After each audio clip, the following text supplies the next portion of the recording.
All right. Hello, everybody, and welcome to week 3 of Learning Fives. We have today a match between Team Banter and Team Jungle Milk. We're going into pick bands real quick. I'm joined by Can Opener Dude. Can, how are you? I'm doing okay. I'm glad that we finally managed to get everything sorted out and into Champ Select.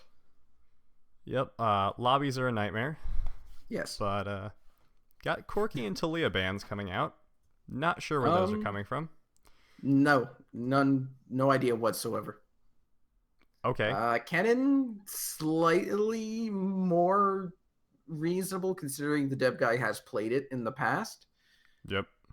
Didn't really do a whole lot on it, so he has played it. So we're moving towards cognizance. We'll get there Um, eventually. I So, really have no clue about the Talia. I mean, Corky is generally a pretty okay mid laner, but the Deb guy has shown no Corky whatsoever, yeah, ever. just clarifying for the chat here, by the way. I have to do this really quick. C9 Captain is taking over top lane for Healing Milk, who is taking over jungle for Bone, who could not make it. And Leaf of the Lake is taking over for Mama Dennis for 80 carry for Team Banter. So we have two people who we know nothing about. So this will be interesting.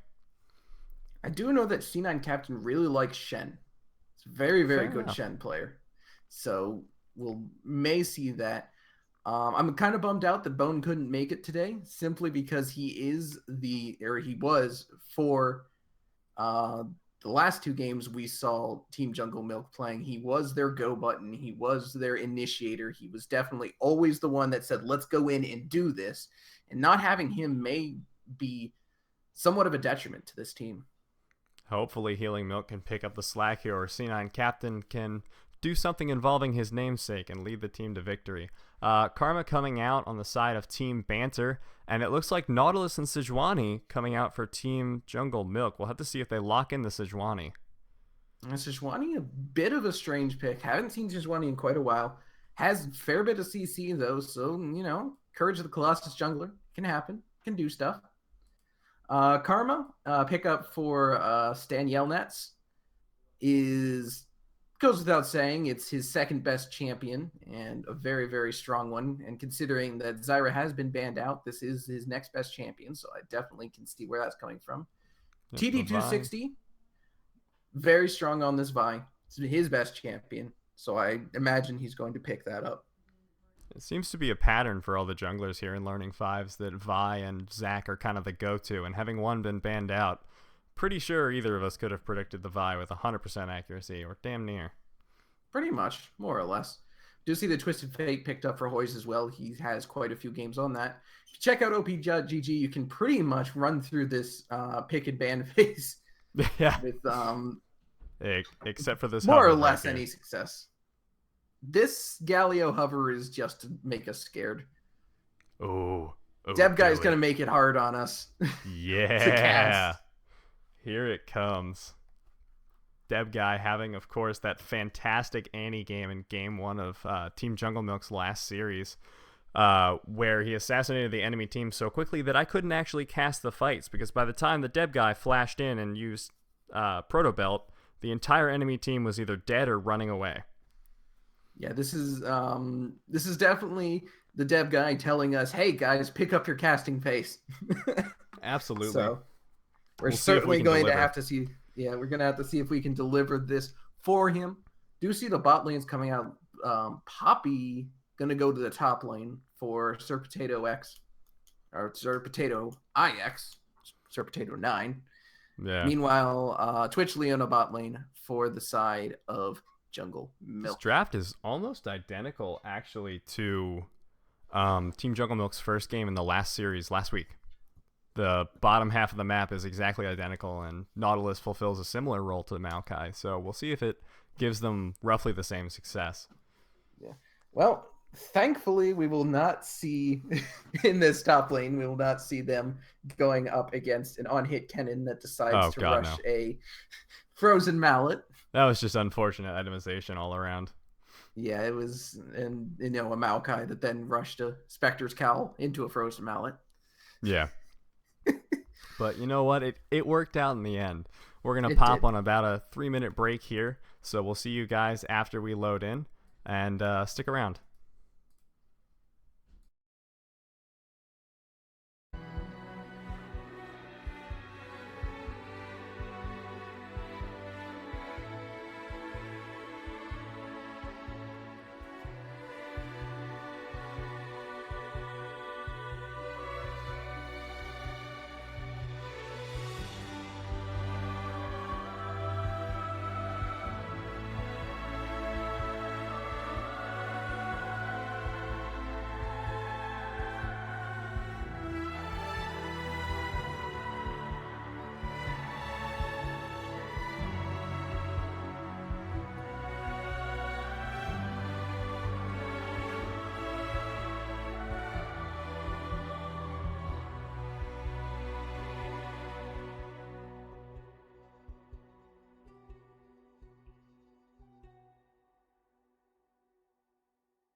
涙よ星に瞬きを伝えて守るものがあるからきっと強くなれる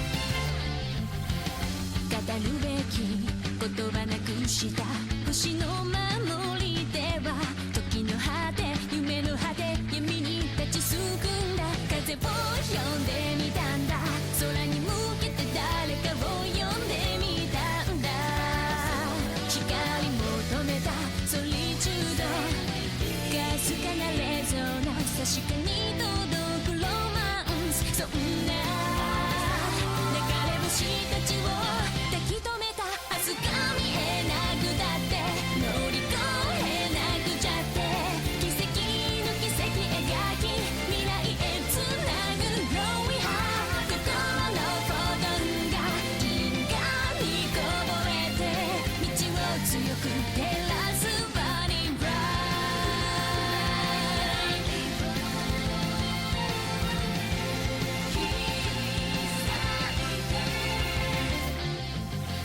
それぞれの思い秘めた星の守り手は空からの呼ぶ声に導かれた重ねる手と手には言葉なんかより伝わることがある熱い心通じ合った確かなレゾナンス見つけるのはエッセンス目指した意識の先がディスティネーション答えが見えなくてくじけそうになって支え合い誓い合う絆でつなぐ Shiny Smile 心のフォトンが銀河に溢れて道を開く鍵は My Starlight Heart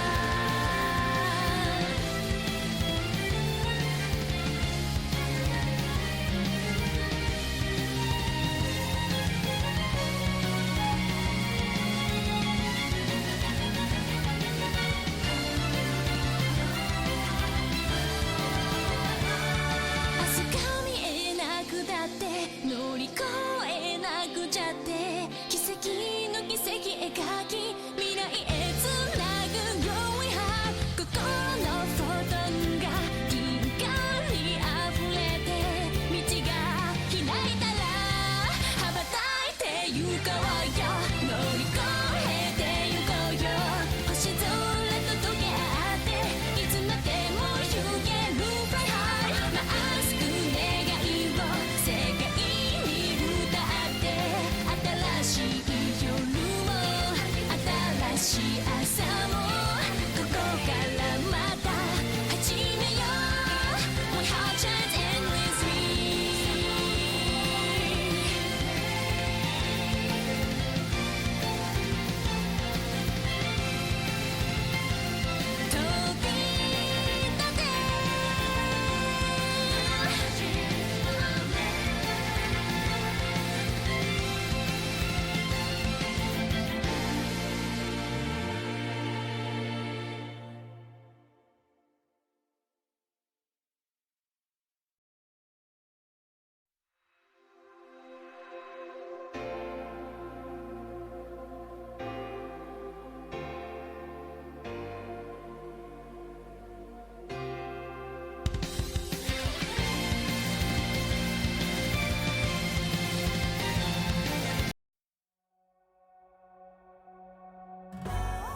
All right. Hello, everybody, and welcome back to Learning Fives. This week we have Week 3 NA Showmatch number 1 with Team Banter on the blue side versus Team Jungle Milk on the red. My name is Niberia, and I'm joined by my partner, Can Opener Dude. Can, how's it going? Well, I'm excited to see these teams match up. We see the Deb guy on that famed Annie that's done crazy work in the past. One thing that really made me laugh is as we were loading in here, I was looking at the borders and everything, and every single person in this game has at least Mastery Level 4 on their champion, except the Deb guy. And it has been one of the strongest champion showings we've seen. Yeah, so it's utterly surreal seeing 4, 5, 6, 7 Mastery levels, and then the Deb guy just sitting there just like, yep, I don't even have a border. Like, don't even worry about it, man. We got this. It's pretty interesting. I was a little disappointed. Almost nothing interesting coming out in the loading screen, because usually we have at least one interesting summoner choice or mastery pickup to talk about. The only thing that I noted was Ghost on Annie and Deathfire Touch on Misfortune, which I think is fairly standard anyways. Yeah, you can switch between T-Lords and Deathfire Touch, but Deathfire Touch usually is the way to go right now, just because of the AD scale. The AD scaling. There are 5 currents of the Colossi in this game, which is quite a lot, but they're all on champions you'd expect to take it, so it's more happenstance than anything. Yeah, I'd like to make a joke about it being super balanced, but there's not many other keystones that these champions could take, except maybe Vi taking Thunderlords. An interesting adaptation, though, from Leaf of the Lake. We're seeing the Longsword start, which we've also seen on a little bit of Lethality Varus. You want to go into the logic behind that?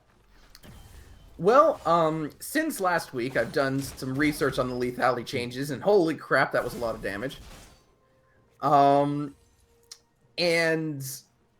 After watching a lot of pro games and watching how this lethality has adapted since its changes, I've come to the conclusion that lethality is actually pretty decent. Okay, that's progress. And Misfortune, of course, has a lot of abilities that can apply that lethality very, very well. Her ult being a particularly dangerous applicator of that, in addition to the double up on her Q there. So that's part of the choice to go to lethality, because you want to be able to apply that, because Misfortune is kind of a caster similar to how... Oh, hold on. TD260 is going to go in with the Vault Breaker, but it's going to be flashed by C9 Captain. Flaming Diva getting really low in the bot lane. Chester Edit is going to go in just to get the stun on Lord of the Lake and stop Diva from going down. Oh! Karma getting a saucy Q, though. That was pretty saucy, gotta admit. We're running out of adjectives, so I figured I'd try a new one out. I like it. I kind of like it. I'm not gonna lie. Yeah. I'm gonna go with raunchy. Is gonna be my next one to use. Ooh, that's a good one. What I was my concluding point on lethality being that yes, it's fairly decent on these AD casters. Varus being the main one, Misfortune, and Jhin being another one. Another thing is just that longsword is going to give you an extra bit of sustain in lane, so it allows you to go a bit more aggressive early, because you can then heal up more than your opponent will. As you can see, Flaming Diva already used his one biscuit, whereas Leaf of the Lake here, lots of damage coming down. Leaf of the Lake here has only used one and still has 2 more in reserve. Interesting to know. Oh, hold on. Deb guy getting gone on. Blows the stun onto TD60, preventing the Vault Breaker from doing a whole lot of much. Healing Milk was going to try and counter gank, but thought better of it. Probably best. Yeah, we do see some flashes used on both the top lane and the mid lane here of Team Jungle Milk. The clan tags aren't on for some of these people. It makes it difficult to see what's going on. It's a little bit of difficulty. Oh, Sir Potato X going in for the stun, but C9 Captain knows that he's out of mana. Gonna try and do some trading here, but even already at level 4, it's wet noodle fights. That is disappointing. Can I just say that Karma is the most infuriating laner possible? But Janna. Okay, Can I say that Karma is the second most infuriating laner You possible? absolutely can, as TD60 goes in with the Vault Breaker, barely misses it, but TD60 is going to get stunned up by C9 Captain with the passive there. It looks like Healing Milk is going to be trying to come in on the backside, but Milk just seems to be a little slow on the rotations this game, possibly due to discomfort on the roll. Yeah, it's possible. Also, Sejuani isn't exactly renowned for her movement speed. True. So, Also true. not a whole lot to be said there. Jesus. Yeah, those love taps showing a little more love than Flaming Diva is used to handling. Yeah, the double up, if you pull it off, it is ridiculous, the damage it can put out. And another reason that MF bot lane has come back into the meta, both as an ADC and a support. It's the amount of damage. Holy crap. I always forgot that love tap was applied on double up for the Yeah. longest time, and I was like, wow, that really chunked. I wonder what did all that damage. And then I saw the love tap back on, and I was like, oh, okay. Yeah, it actually applies all on hit effects. So it's similar to a Gangplank Q in that regard. I'm looking forward to the inevitable Rage Blade Misfortune pickup then. Wits End. We'll go with Wits End. They'll use that. Wits End Rage Blade. I'm ready. I love Wits End on certain champions. Like, I played it with Aatrox before when going up against very heavily AP teams, and it's hilarious just watching people not do damage to you. Hoisey looking for a gank here. Healing Milk knows and is just sort of chilling. Probably should have been going for Gromp at that point, but I guess keeping the vision on the TF was pretty important. And not a whole lot happening right now after those first couple of ganks and the flash is blown. We've just kind of gotten a little slow down in the action, which is totally fine because I want to highlight my reasoning for Karma being an annoying bot lane defense. Perfect. First off, her kit is so incredibly boring. There's one interesting thing about it, and that's the mantra. And even that has been so completely gutted from what it could have been and was for the longest time that it's... Ugh. If anyone deserves a second rework, it's Karma, not Rise. I want the fans back, damn it. They were I do. cool. I want the fans back. I want that freaking nuke shield that could do over 1,000 damage. I want the And voice line back. Did you know that they actually screwed up the voice lines, apparently? Yeah, a lot of them. Yeah, so originally how it worked is, hold on. Yeah, it's a top lane fight. It doesn't matter, guys. Apparently, originally, I actually never played the original Karma because I was poor and new. But originally, she would say the mantra line, and then she would say the line of the Q, and it'd turn into like a sentence in her fancy magic language. And now it's just the one line, and that's kind of it. Sta alla satiri. Yeah. Sa ela sa tiridi. And now she just speaks foreign sentence fragments, which sort of sounds like me in a language class, but a little more exciting. Ooh, C9 Captain getting hit with the Vault Breaker there. Curse of the Colossus is going to proc on TD260, but Healing Milk is coming in. Does have ultimate. Gets a two-man ultimate. It looks like TD260 is going to go down here. The depth charge just enough, and Sir Potato 9 gonna knock him out with that Poppy ultimate. Keeper's Hammer, I believe it's called. 2 tanks, tons of damage. That was Oh, yeah. impressive, to say That's the the least. legendary Sejuani burst, buddy. I gotta hand it to him. I did not see that coming. I actually really like Sejuani. I wish you could play it as AP more readily. You're setting yourself up for failure, but it's fun. Sejuani had some really amazing AP scalings, and Riot's just like, nope, that's not happening. Yep, nope, no longer. I tried AP Sejuani support. It worked pretty well until the mid game, and then that was not pretty. Yeah, it's a sad day. Yeah. I just what I would really like to see come back is the more Hold of on, a Destiny coming out. What? What? Okay. Destiny came out, and then Misfortune Ultimate Bullet Time came out, and nothing else came of it. Cool. Yeah, they did some pretty significant damage, but that's about it. Until that happened, at least. Double Tap taking Flaming Diva down to like 200 health, I'd guess, by just looking at the bar. Ooh, Hoizy does get the stun onto the Dev Guy, but the Dev Guy using Tiber's stun has Molten Shield up, so has the move speed. Gonna move back onto the Dev Guy here. Hoizy Blue Ghost to try and get away. Was hoping Tibbers would kind of get him.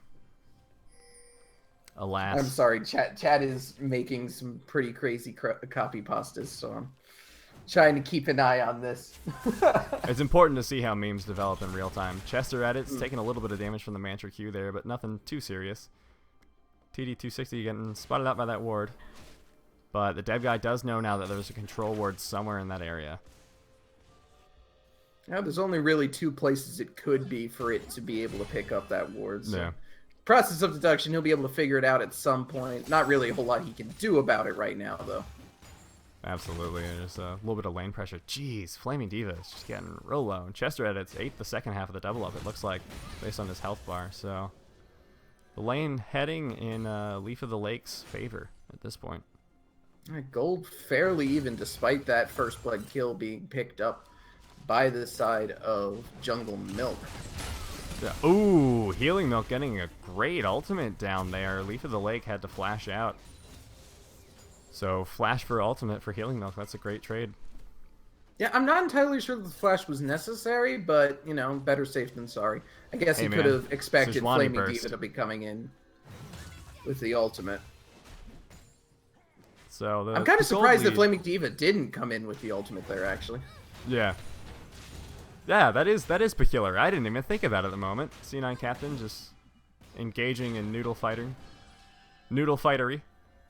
Yeah, their noodles are getting slightly stiffer though, so it's starting to shape up.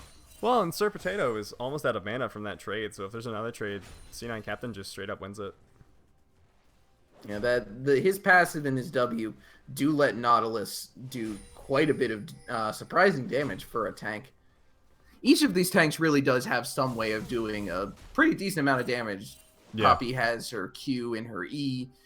Maokai has just, you know, his ultimate plus some really nice AP scalings. And Nautilus has... What?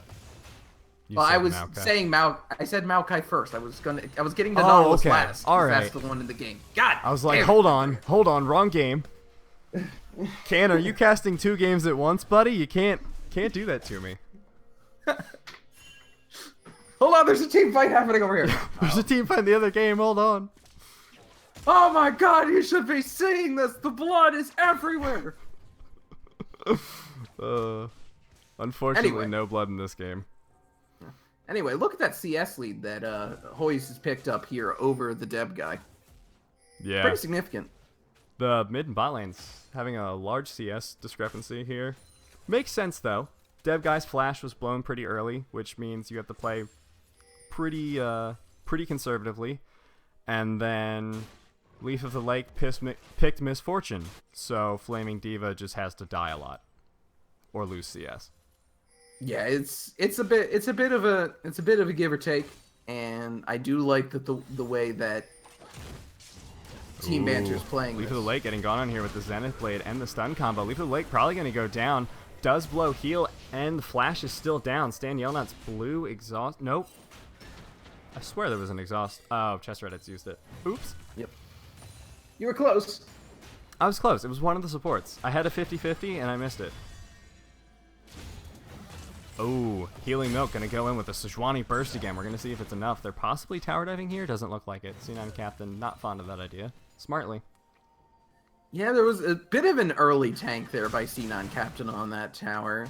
And the Q didn't hit for Sejuani, so it was good for them to abort that instead of trying to force it. Absolutely. I swear, that new visibility indicator looks exactly like Rengar ult to me in the heat of the battle, and I hate it. Yeah, everyone's talking about how they can't see it, and I'm just sitting over here like, it changed? I didn't even know there was a revealed indicator before. It's been in the game so long that it's just became part of the particles for me. TB having a blow Vault Breaker there. Maybe that would have actually been a good time to start up the dragon for Team Jungle Milk, because they had 4 there, or 3 at the very least. Yeah, and they did. I think they're a little bit afraid of the flank that TF can put out, because TF is pretty strong right now. Yeah, true. Stan Yelnat's getting gone on here. Then a whole lot's going to come out of it. So we've seen Flaming Diva in the late game do a lot here on Twitch. Never died. Went something like, or it might have died once, but went something like 8-0-5 at one point. So we might be seeing a similar performance here. Leaf of the Lake is putting out some significant pressure, but not enough to get a kill so far. Yeah, not a whole lot coming out right now in that bot lane. We do see that the one kill that was picked up by the side of Team Jungle Milk. Very good kill indeed. Ooh, Leaf of the Lake getting stunned up here. Chester Edits is going to get snared up, but only thing that's going to happen is Flaming Diva getting pretty low on health. Sir Potato 9 taking some serious damage from the anchor. I'm enjoying... Ooh, Flash Vault Breaker, and Destiny's going to come out. There's no way that C9 Captain survives this. A death charge just to get the stun. It might kill TD260. Get the auto. He got it. Oh, Sir Potato X might go down as well. Hoisey is the one tanking tower, however, has to flash out. Damn. He's able to trade 1-for-1, though. Oh, Flaming Diva going in with the rat-a-tat-tat. Did it get changed back, actually? Spray and pray. It's spray and pray now. It's spray and pray again. Do not speak this blasphemy in our presence. Flaming Diva getting it the has flash. always been spray and pray. Punishing me for my hubris of sticking with the rename that later got reverted. Oh, boy. Now we just need to get them to change Contaminate back to Expunge, and then we'll be good. Expunge makes more sense. It really doesn't. I mean, Expunge makes no sense whatsoever because... Well, it doesn't get rid of the poison. It puts more poison on you. That's not expunging. It's contaminating. But it sounds cooler. Well, Expunge sounds so much cooler than Contaminate. If it got rid of the poison, Expunge would make a lot more sense. It would. Yeah, if it got rid of the poison and did like damage based on how many were on there, I could see that, but it doesn't. Isn't that what? But I still like the name though? better. It doesn't get rid of it, but it doesn't get rid of it. Like if it was similar to Callista Spears, in that regard. Oh, wet noodle fight coming out. These noodles are looking mighty moist right now. You got to get creative when you try and cast the top lane fights. What I'm gonna do is I'm gonna start making graphics of different like levels different of noodles. noodle You'll have hardness. like al dente for when they start actually doing damage. it'll start flashing really big, and klaxons will play. They've gone al dente. They've gone al dente. Oh no! They actually Save do us from damage this to each other Durham now. wheat. Oh, I wasn't even paying attention to C9 Captain's build. What is going on there? Well, it's a Sunfire Cape. Abyssal, maybe? I'm not gonna. It's a Sunfire Cape. Ooh, Deb, no. Tibber's going a little bit wide. Kind of surprising considering how many like flash tibbers we've seen Deb hit in the past, but maybe Nerve's getting the best of him there. Dragon is still up. Ooh, Deb guy getting stunned out by the pick a card from Hoisey. Is that pick a card? I thought that was wild card. I think pick a card is W and wild cards is Q.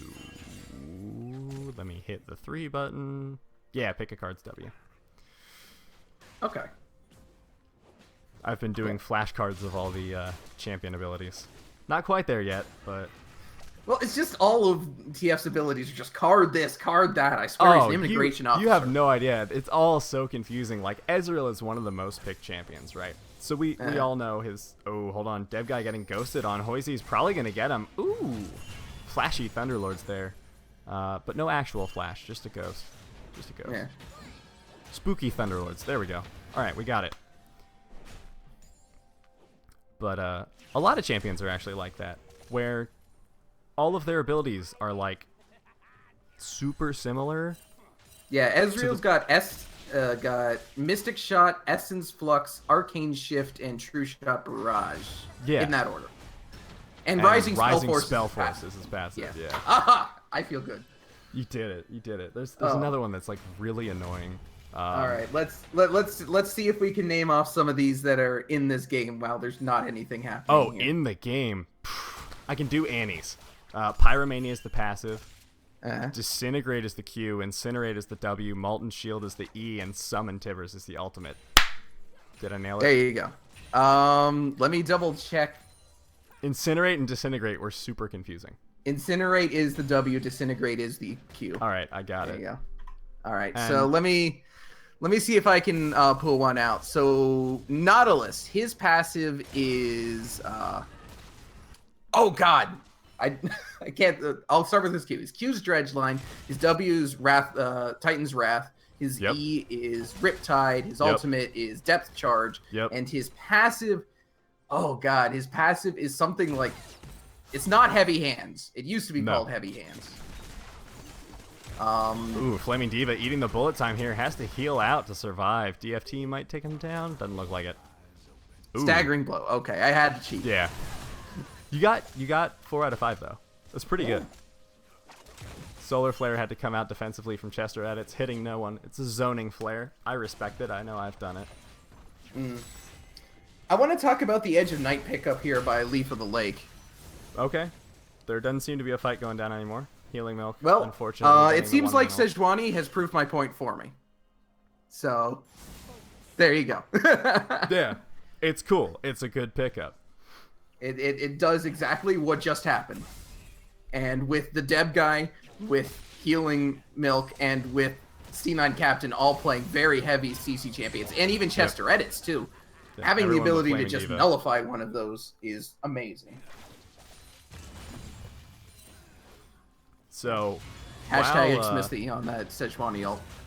yeah, while we were just kind of floating about the map nonsensically, Flaming Diva has picked up 3 kills already. We're seeing the Twitch come in right now. I'm expecting the Deb guy to start being pretty dangerous as soon as he decides that, hey, I should probably pick up Proto Belt. Yeah, As soon as that's that actually happens, I'm interesting. expecting him to pick up. He's going for the Nomicon build this time. Last time he went for, I believe, did he go He Nomicon went Rod as of well? Ages. I thought he Rod was of like, Ages, I think. maybe it was like Roa. I know it had a Proto Belt and Abyssal because he built that both games. Yeah, I'm almost positive he rebuilt Roa when he played Annie last time. That's normally the route you go. I'm actually kind of surprised to see him go Morello because normally on Annie you do not pick up Morello unless you've got a specific enemy champion you're looking to counter the healing on. There isn't a whole lot of healing coming out from the opposing side. Ooh, TD going in, gets the Vault Breaker there. C9 Captain going back in. Interesting choice. Nothing comes of it though, so I guess it's not that interesting. I think that's more mind games than anything else. He's showing that he's not afraid. Yeah. Oh, looks like there's an engage here coming out. Healing Milk gonna try and get TD260. C9 Captain got hit out by the Keeper's Hammer. The Dev guy has blown Ghost at this point, going in onto Hoisey, who flash dodges and has a gold card ready to go. TD260 going in with the burst of the Vault Breaker. Come on, Tibbers, you can do it. Go, Tibbers! No. Damn. That was really well played by Hoyes there. Oh, Hoisey. absolutely. That was an excellent flash out of Tibbers, because that was a really far Tibbers too, but he was able Yeah. to get just out of range of it and immediately turn back with the stun card. Excellent composure to turn that around. I just want to highlight again just how much rank does not matter. Hoisey is bronze 5. Yep. And he just managed to pull off that play almost like genuine perfectly. bronze 5. And that was mechanically, that was not difficult, but definitely took more skill than you'd expect from a standard bronze 5. So well Yeah. played to him. Oh, looks like Hoisey is going to go in on Flaming Diva. Barely misses the Q, but Flaming Diva taking some damage from the bullet time. Not going to take him out, but going to knock him out of the fight. This might be a mid lane tower going down here. I also want to highlight, with this TF, he's always managing to have that gold card up as he Destinies in. He hasn't Yep. pulled a Reggie all game. So that's So something we've else. confirmed it, everyone. Bronze 5 is more skilled than Reginald. Well, I mean, that's one way of looking at it, I'm I on a suppose. TSM hit list now. So, a funny story about that, as the noodles are reaching critical denteness, it Dragon's looks like being Team picked up, Banter. Cloud Drake. Yep. It took a lot Funny for them story. to take that. Yeah, it did. It really took them a while. Chest Reddit's getting low. Dev guy does use Tibbers on the Hoisey, but Hoisey's fairly tanky with that 10-stack Roa. Stan Yelnats is going to go down here thanks to the spray and pray from Flaming Diva. I got it that time. There you go. Finally got it all figured out. And now Flaming Diva is 4-0. Yeah, so he's pretty strong, we could say, you know, and he's got a And that pretty is an strong front abyssal. line. It is that abyssal for C9 Captain in the top lane. Not sure how I feel about that. I personally like it, but I also like really dumb builds. I just love them. Well, that's why I say I'm not sure what I feel about that, because I really like it, but I know chat doesn't like it, and I know that every league god out there probably doesn't enjoy it either. I like AP Lucian, so I'm not the person to ask if I like an item build or something. It's not good, How but does my that friend even plays it and work? it's funny. This is just... That doesn't... Okay, whatever. His I'm not W gonna scales, man. Okay. And so does the culling. Okay. It's Okay, that's terrible, like but playing- it works. It works in Okay. like gold. So I mean, that's not a metric by which you should judge any build. But if it works and it's funny, and you can pull it off, do it. Leaf of the Lake coming up here, but trying to kill C9 Captain is not exactly something in her wheelhouse of abilities for Misfortune. Actually, she did a fair bit of damage off to him with just 2 or 3 auto attacks, though. She does have 2 lethality items True. at this true. time. So she may actually be able to put out a fair bit of damage. That said, though, Leap of the it Lake, didn't even break the shield, or if yeah, it did, just barely. It did. It did break the shield and got 1 off of that. Following the shield wasn't a whole lot of damage, but it definitely burned through the shield. Not even a Reginald. Ooh, Leaf of the Lake's Edge of Night going down there. Dev didn't have flash, or I would have seen we would have almost guaranteed seen a flash Tibbers right there, because that was a very squishy 80 carry, very, very out of position with no defense. Speaking of Reginald, wanted to bring up a pretty interesting fact is that Reginald apparently still beats all of the TSM members in 1v1s regularly. I believe so it. Since he's worse than Bronze 5, we can safely say that TSM is in Wood Division. I believe it. This is the new league analysis here. Yeah. We're the new Summoner's Insight here on Learning Fives. Yeah. I will be glad to take over Monty's job of being a complete and total idiot on just about every issue. Being obstinate in every way possible since 2000. since whenever Riot fired him. Gross incompetence. Okay, so before Monty comes to my house and slits my throat, let's talk about some gold leads. There isn't really one. There isn't one. Yeah, let's talk about the lack of a gold lead. It's weird. It's a little concerning. So I think the way to do it is to look at individual gold leads. And even there's not like a huge difference anywhere. Like top lane C9 Captain's ahead by, it looks like, about 800. Yeah, bot lane Diva's ahead by 500, which is like almost meaningless. But mid lane, talk about it. Mid lane Deb guy's down by like 1600. So there's an important difference. That's a big spread. Yeah. The bot lane is what really interests me. Ooh, hold on. Dead Guy getting a good 2-man Tibbers there, and it looks like Bullet Time coming out and is going to take down Flaming Diva as well as the double up. Good lord, Leaf of the Lake does some serious damage with... It was literally just Alt-Q to get those 2 kills. re-engage. That re-engage from Leaf of the Lake was absolutely killer. And Sir Potato being able to pull off a very nice Keeper's Verdict as well to keep most of the tank line off was very, very decent. Yeah, Healing Milk unfortunately missing his ultimate there. Did not bode well for the rest of that team fight. Yeah. I'm gonna keep saying it. I love Xmithy. Please, Xmithy, don't be sad. I love you. You're my favorite player, but it's a meme. And then if TD260 mistargets the Vialt, we can call it a Santorin. Yeah. There's so many memes in this game. It's great. I'm trying to think. There's some more too. We got the Reginald. We talked about that. There's no real Leona meme. There's a Janna meme, the Zekant stealing Baron with a tornado. I stole a red buff with a tornado once. It was pretty fun. There you go. You're stealing anything. If anyone dies at the red buff, that's a broken shard. Dies at wolves, True. that's a Dyrus. I thought Dyrus was failing to flash that one wall in top lane. Probably also. Dyrus is pretty special. Yeah. There's the Meteos Scar is learning Award. how to play Lee at Worlds. Successfully. One might add. More or less successfully. They won. That's success enough, I think. Yeah. The Scar Award is the award that Chester Edits just missed, but I'm still not convinced that it's possible. I know it is. It is. I've seen videos of it, but there's still like a little doubt in my mind that says they're all edited. Everyone's lying to you. I have placed a Scar Award at least twice in my League of Legends career, AMA.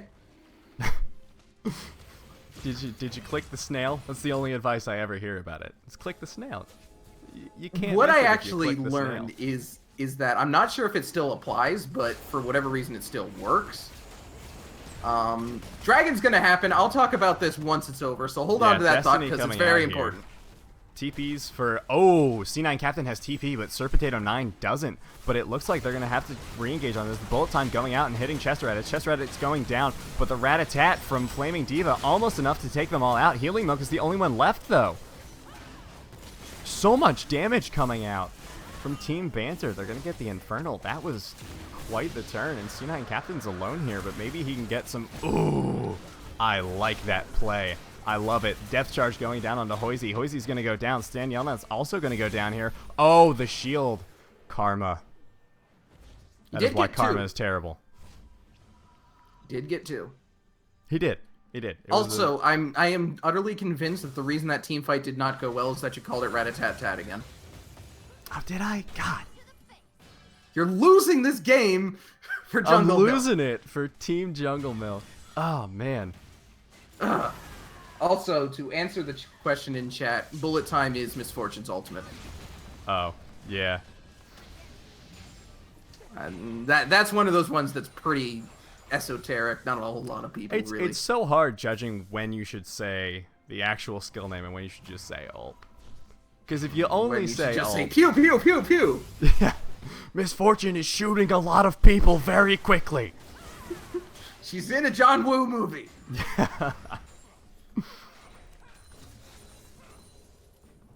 Dev guy going for something. It's certainly an item, and It's it might have definitely an AP item. in it. Well, it's definitely Zanya's, and then probably an Abyssal after that. That's what I'm gonna guess. I'm gonna guess Abyssal first, and then Zanya's, because he has Well- the Amplifying Tome, the Fiendish Codex, and the Negatron Cloak, which are the three pieces. But the Fiendish Codex and the Seeker's Arm Guard are the two items for Zanya's now. That's true, but at the same time, there's really no way of knowing. It's really no basically way of whichever goal amount he backs with. We'll never know. The game will end before we find out. The game will end before a single item has been completed. Anyway, I wanted to highlight about the Scar Award, because this is actually something that may actually help people, which is the purpose of learning fives.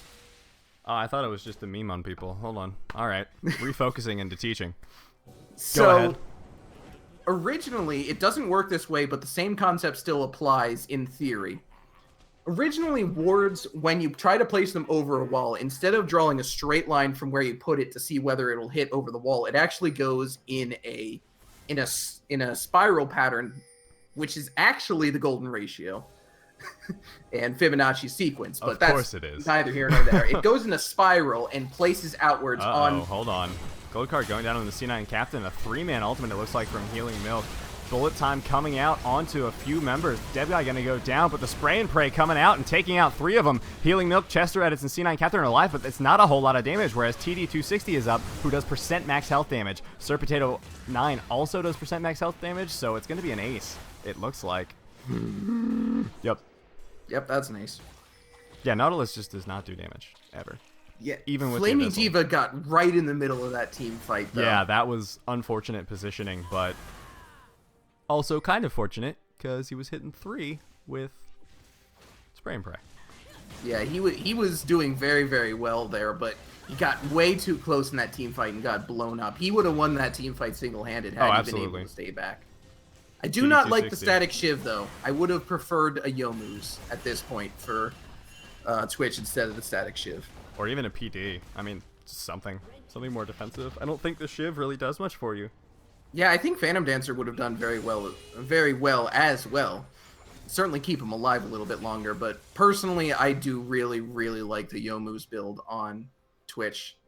It's just so good, but there's not attack speed on it anymore. It's just the movement speed, so it's not as good. I'm trying to just think through the static shiv here because it does give you a little bit more burst, but and wave clear, but I don't wave clear, but you already feel have the it needs Ruinance wave Hurricane. clear. Yeah. I don't know.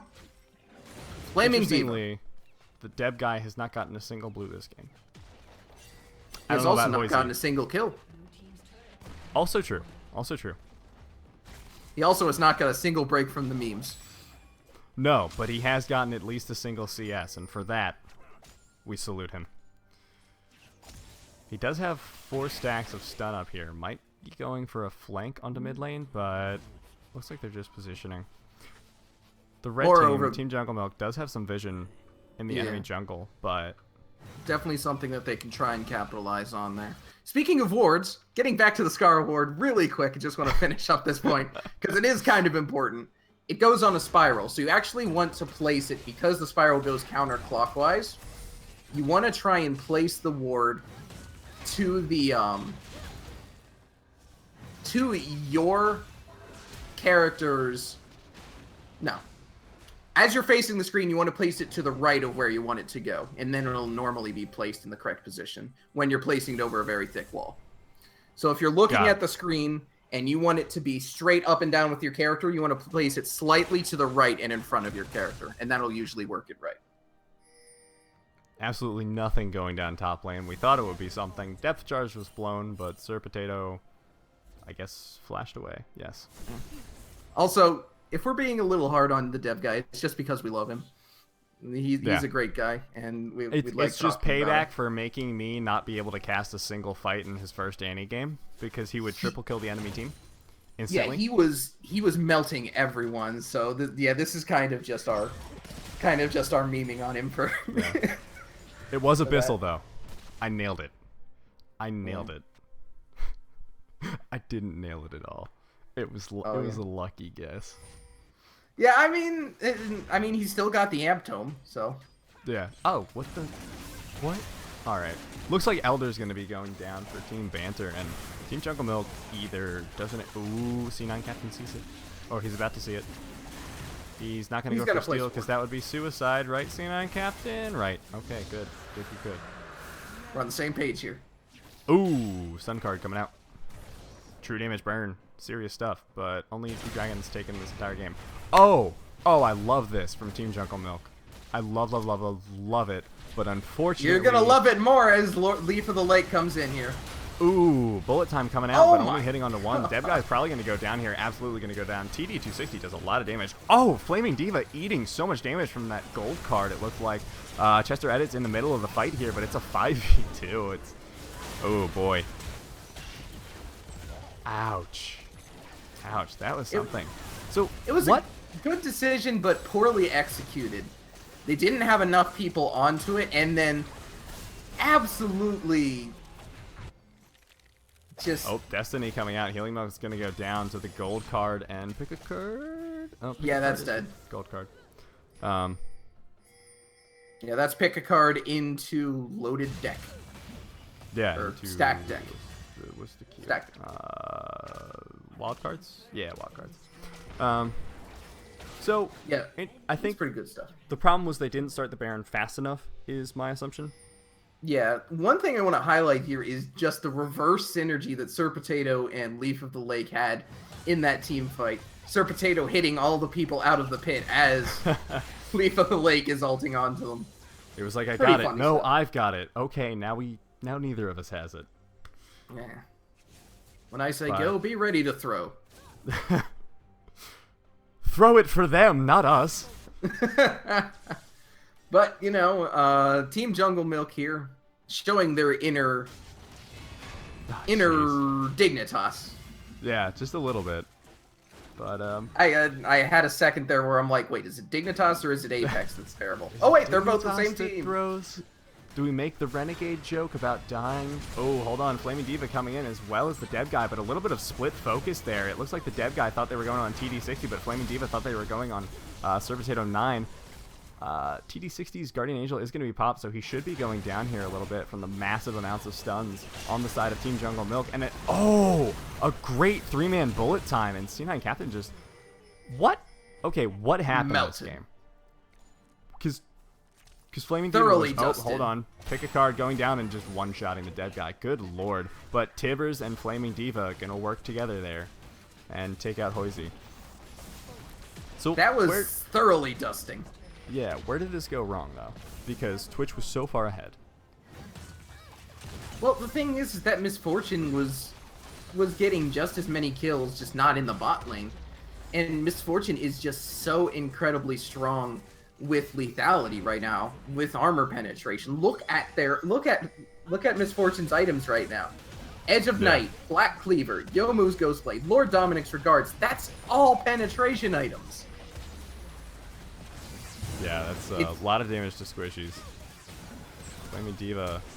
Oh, they didn't get Sir Potato. That was a little bit of a rough game for Team Jungle Milk there. So, what Team it really Banter going comes to take down it to- 1-0. But Yeah, what what it really can Team Jungle Milk do coming into the next game to try and prevent that from happening again? Do they need more focused bot lane? Do they need a different jungle pick? Do they need a jungler that moves faster?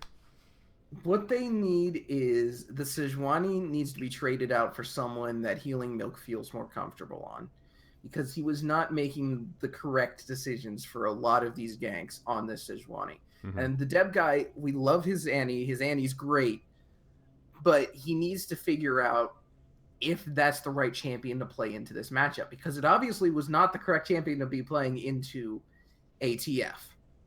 Right. Just didn't work out. So that's something to look at. Flaming Diva did his job, but he needs to position better. But I think a lot of this can be excused by the fact that they're not really playing with their correct lineup. Their top laner is playing jungle, and their jungler isn't here. And their jungler was their go button. And Healing Milk's doing his best, but he's not the go button. Yeah, Bone was the the backbone of their success last week. On those engages, because he would just keep engaging on, and while some of them were kind of off kilter, the rest of them were good enough choices that Team Jungle Milk could sort of snowball the game hard enough that the bad choices didn't matter as much. So that's going to end it for game 1. Team Banter is up 1-0 against Team Jungle Milk. When we come back, we're going to have game 2. Right now we're going to go to a wait screen until Champ Select 2 begins. See you then.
Alrighty then. Hello, everybody, and welcome back to Learning Fives, Week 3 Showmatch, game number 2 of Showmatch 1 of North America. That was a mouthful.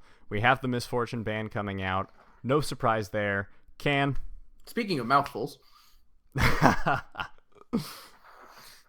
I'll let chat figure out what that means by themselves. Everyone can. It's like the old man in the sea. Everyone has their own interpretation. Exactly. Most of the interpretations being, at least for the younger kids who had to read it in school, Hemingway should never write. I like that book. I'm sorry. Now, Misfortune being banned out is, of course, a good adaptation here by Jungle Milk. They don't want to give that to Leaf of the Lake. It's it was a pretty big disaster there. Kennen and the Ezreal, pretty decent picks for what is going on right now. I appear to be getting a phone call. So why don't you talk about some picks and bans? All right, I will. We're going to be solo casting for a bit here. I'm not sure about the Ezreal ban. I guess it's because he's a very slippery champion. He does a lot of damage once he scales up with that Muramana. And I guess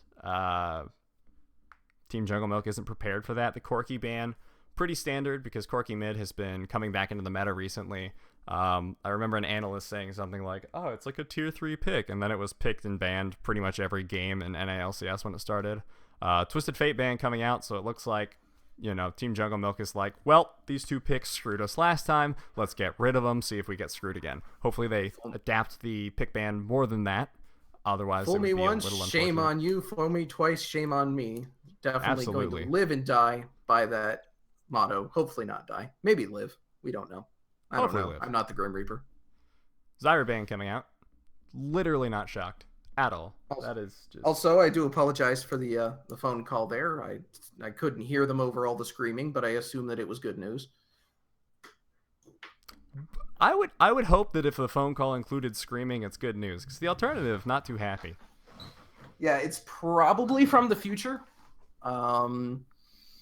I really don't know too much about it, but we do see what looks like a possible Zach pick up here for the side of Team Banter. I do like that adaptation, Zach. Very, very good, and he's not being banned right now, so definitely want to pick him up. Not as strong, though, as the Vi in those 1v1s, which is something that TD260 abused pretty well. I would say the W passive that does % max HP damage coming in pretty huge. Yeah, definitely. Shen coming out for C9 Captain, like you said, he's a pretty avid player of that, so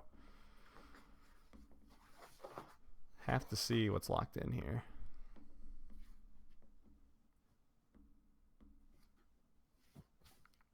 I would really like to see this cast locked in. I would like to see it too. Cassiopeia, definitely a very skill-oriented champion, but also significant DPS and a lot of fun. So I would definitely. I was hoping to also see the Vi, but it looks like it's going to be a Nami. Oh, it is Or the a Vi. Vi. Come on. Lock it.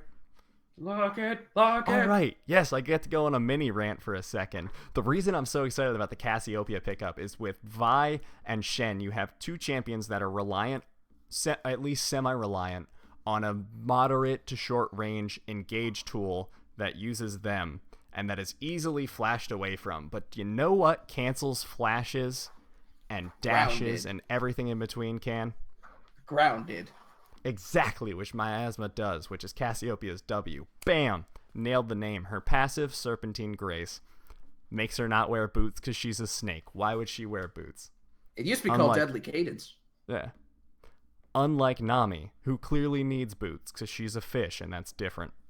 That's different. It's very different. Just like Corki, because he's a copter. Exactly. Boots It for speeds his it up. You put it on the muffler. Yeah. Now, Serpentine Grace, Miasma. Do you know the other ones? Is the question. Yes, Noxious Blast is the Q, Twin Fangs is the E, and Petrifying Gaze is the ultimate. Correct. 100%. You pass. All right. And we're seeing the Talia come out. So that was a target ban last time. Awesome. We learned something. Jinx coming out. How do you feel about Jinx right now? She's still pretty pretty. That's true. That has She's remained quite attractive. consistent. Yeah, that has not changed. She's completely and totally useless in the current meta, but she's definitely still Little attractive. unfortunate. But That's she's got about- spunk, and that counts for literally nothing in competitive. So, that's There are something. 2 meanings to that word, and I'm going to assume I know which one you're talking about. Looks like the Karma Poppy combo being locked in again. No reason not Yep. to. It worked out pretty well. Yeah, not any reason to change that. Poppy very, very popping off, as it were. Hey. I like the brand and the Caitlyn in the bot lane for Yeah. Flaming Diva and Chester edits. I saw actually Licrit I casted Liquid playing Brand earlier today, and it was quite enjoyable. So I'm excited to see how much better Chester Edits is than one of the world-class supports. I'm gonna hope fairly. It'll be entertaining, especially good against this immobile Jinx. Fairly squishy, even though Brand's passive does percent max HP, still does base damage, which is pretty significant. Yeah, what he said. yeah. I said things, and they were accurate. You know those kinda. feelings. You know those feelings you get when it's just like, I don't have anything to say about this one. Yeah. Well, luckily, sometimes you feel like Forrest Gump. Yeah. Well, luckily we That's all I have have to say about it. 3 minutes to think about how life is like a box of chocolates because of the spectator delay. We'll be back in 3 minutes to finish casting up this series. See you then. Woo.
All right, hello everybody, and welcome back to Week 3, Showmatch 1, Game 2 of Learning Fives. It's a lot of numbers today.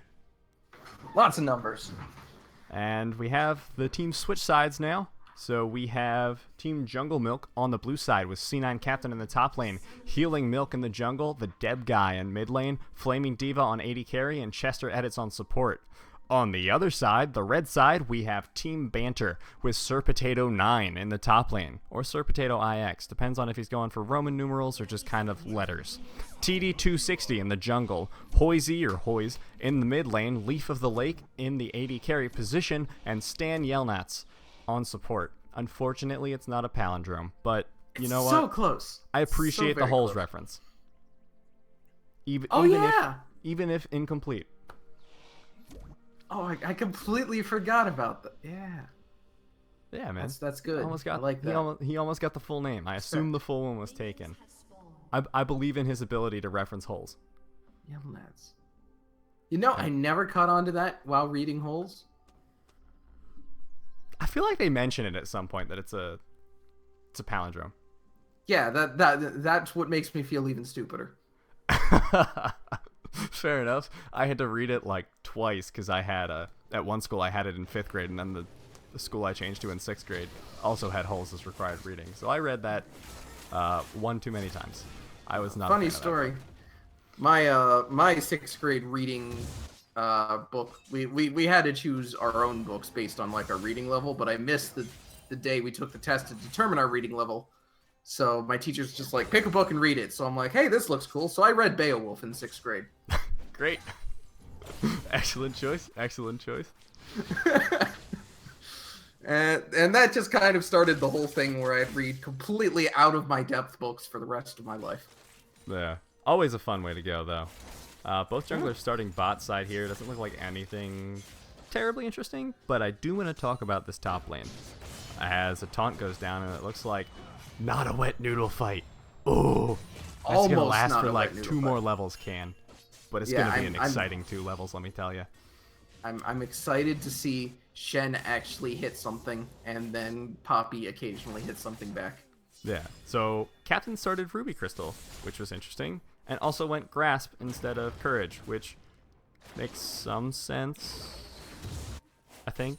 Courage on Shen is definitely good, but Grasp allows him to do a lot of really nice things in lane. So I can see where he's coming from with that. If he wants to try and snowball, if snowballing is possible in a tank lane, that would be the way to go with Grasp. Jeez, he's just getting taunt after taunt. Unfortunately misses the Q return. Yeah, this is they have about, like you said, about another level before they really just stop doing damage to each other. Yeah. Ooh, Pillar of Flame going down there onto Leaf of the Lake. I'm making it sound a little more exciting than it is because nothing else is going on in this game. As we go to the mid lane to see the 2 mid laners farming and briefly trading for a second. All right. But we have Talia in the game now, so we can talk about Talia's abilities a little bit. We can. And, We can. And the They're fact based they're around called rocks. very cool things. And that's all I know about them. Her passive is rock surfing, which is the most ridiculously name for a passive I've ever heard of. Yeah. Like, you've got such great things as Iron Ambassador and Moon Silver Blade for Diana. Yeah, and then you've got rock surfing. Rock surfing, radical. Radical, dude. All right. Who's gonna be the guy to make the surfer voice, the SpongeBob surfer voice pack for Talia? Because I need that in my life now. Righteous! Bro, radical. Let me experience high tide! Oh, geez. TD260 going in here with an elastic slingshot on the Flaming Diva. Flaming Diva has to burn Flash Heal. Probably going to go down here to Stan Yelnats, but the healing from Warlord's Bloodlust is just enough to keep him up. Yeah, there was no mantra available there, so Stanley Yelnats, or Yelnats Stanley, the Karma, was not able to finish off that kill there, unfortunately. Guy that done dug them holes in that book about him. Yeah. That is how Ooh. Ooh. Both skill shots going wide. Hopefully he has meditation in his masteries to get a little more mana regen. Interestingly, the Deb guy was kind of crushing this mid lane matchup. And then I'm going to guess what happened is he ran out of mana. Ooh, Deb guy getting hit up there with a combo. Boys is out of mana, though. Well, But so is he the Deb guy. ghosted. So. He ghosted. Definitely ghosted. I am questioning that because Talia used all of her abilities in his face. Hey, it's the Deb guy. Do not question. You're right. You're right. Do not question him. I believe. I Deb believe works in in the powers of mysterious Deb. ways. And in case anyone's going to accuse us of caster bias, probably we've only cast one of these teams before. But the next game that we see Team Banter in, the bias is swinging the other way. Yeah, we're gonna be definitely great. going to shit all over Hoys in the next game we see him in. Our bias is unbiased. Eventually, Yes. everyone gets the bias wheel. Just like Monty. Exactly. My hero. Anyway, I do want to highlight just how Oop, hold on. Another return Important- game from TD260. I think they Yeah, might see this this. coming. Classic slingshot misses. Flash out. Not necessary, I don't think. that's exactly what I was going to talk about here, is just how important these ganks are for Zac to pull off, because he just does these incredible the hello I'm on top of you type things. Oh, jeez. Stan Yonat's getting low, but Flaming Diva wasn't quite on the same page as their support. Yeah, not a whole lot of damage they can put out there. Flaming Diva can do a bit, but he is level 5. I mean, Not a W whole auto lot to count. QE is enough to kill him. Like, straight up. That's true. That's true. I mean, assuming you land the trap. But if you do the... Oh, God. Am I actually going to talk about animation cancels? I am. If you do the animation cancel of, I believe EQ. it's EW, and you W right where the E is going to hit, it slows them. They land on the trap. And then you, like, I think Q and then auto to cancel the back animation of the Q or something. And you put out a Okay, billion you messed damage. up you messed up the keys there, but you got the right idea. You know, I've tried it like 4 times. I love Caitlyn, but Yeah. I don't understand animation. Yeah, canceling. I'm about 80% sure you can't cancel the W anymore. But Well, I don't which think is it's the I don't trap. think it's about canceling the W. I think it's about just getting the W out of the right range for the E to try and lock him into it. I think that's the goal. Because I In know any they case, have like once really you- similar ranges. Once you do have the W down, the W hits them, they're snared, you auto attack, then immediately EQ in quick succession, or is it QE? What do you think about that? I think it's EQ. I believe it's QE. It's EQ. It's EQ? It might be. Might be either. There's like so many variations on this combo. I know we're getting into real nitty gritty with Caitlyn, Yeah. but it's a learning But experience. That's the what point learning is- 5 is about. The point is to hit the net and fire the Piltover Peacemaker as you're flying backwards, but the Piltover Peacemaker fires from your point of origin, which is where you fired the net originally. So it all hits, and then you get another headshot from the net landing, and that's the kill there. And then, Yeah. of course, you can fire off your ult if you have it and need it. Basically, if you can get the animation cancels, Caitlyn is busted. That's the long and short of it. And Yeah, it's it so was- fun. That's What like is this saying, you know, item? if your opponent runs into tower is basically anyone, they're Yeah. busted. True. What? If you play your champion perfectly, they can win games. More at 11. I'm not sure about that, man. Yeah, I'm I mean, not I too do sure. play pretty much perfectly on Aatrox, and I still have about 40% win rate, so. Poor Aatrox. C9 Captain building something here. Maybe Tiamat? Maybe? I could see Tiamat. I could also see Jorm's Fist building into a Frozen Fist? Frozen Mallet?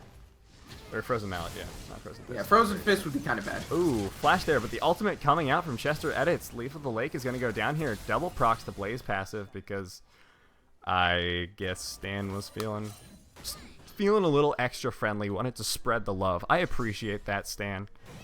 I appreciate spreading the Unfortunately, love. even if he did not want to spread the love, if he had just run back towards Caitlyn and Brand, that probably would have spread the love a bit too much over his face. Ooh, Hoisey coming in with a gank with the Stoneweaver's wall, and it's, yeah. I'm not even gonna bother casting all the skills. It's a 4v2. They're going down. They have no escape path. Flaming Diva did save Flash though, and the opposing bot lane is gonna pay for it.